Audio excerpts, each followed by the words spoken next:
لإثيوبيا. اختتم العاهل المغربي محمد السادس أول زيارة رسمية له إلى إثيوبيا منذ اعتلائه العرش عام 1999.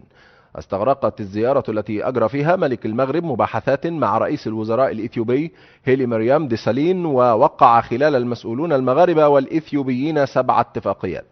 وفسر مراقبون الزيارة الملكية لإثيوبيا بكونها ردا على مصر التي استقبلت مؤخرا وفدا يمثل جبهة البوليساريو التي تطالب بانفصال الصحراء عن المغرب، إذ أن إثيوبيا تنازع مصر على مياه نهر النيل. وتعرف العلاقات المصرية الإثيوبية تأزما بسبب إقامة إثيوبيا لسد النهضة على نهر النيل.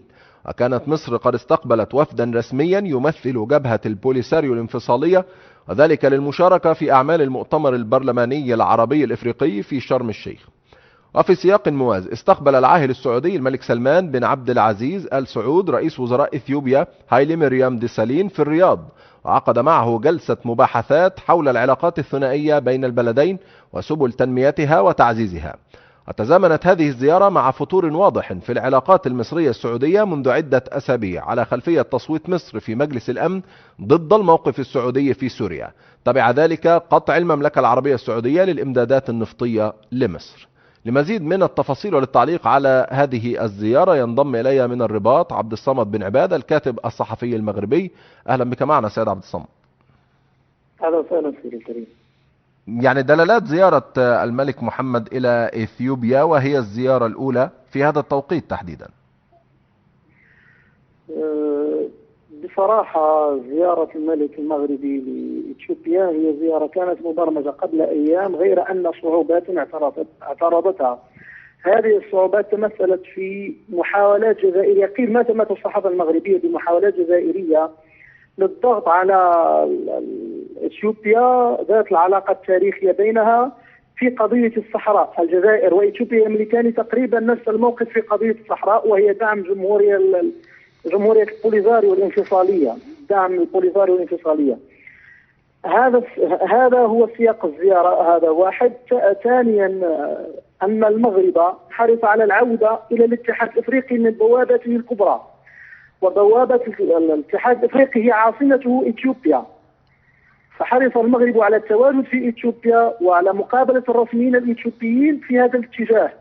الجانب الآخر الذي المرتبط بالعلاقات المغربية المصرية والمغربية في حكم السيسي، أعتقد أن أي تأويل للزيارة في هذا الاتجاه سيكون مرجوحا لصالح أن المغرب يحاول استعادة الاعتراف به كدولة ضمن الاتحاد الإفريقي، وأيضا يحاول استرجاع وضعية يعني علاقاته التاريخية مع الدول الصديقة للبوليزاريو حاليا، ومن ثم سحب الاعتراف بالجمهورية الوهمية.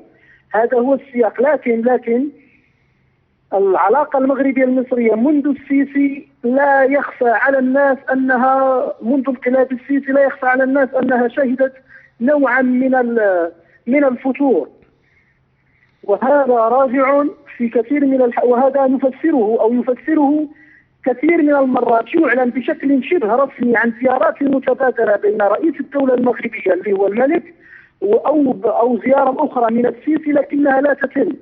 وأذكر هنا أنه على الأقل في المغرب قيل أو تكرر مرتان على الأقل أن السيسي سيزور المغرب، وبالمقابل أن الملك محمد السادس سيزور قاهرة السيسي، لكن هذا لم يحصل.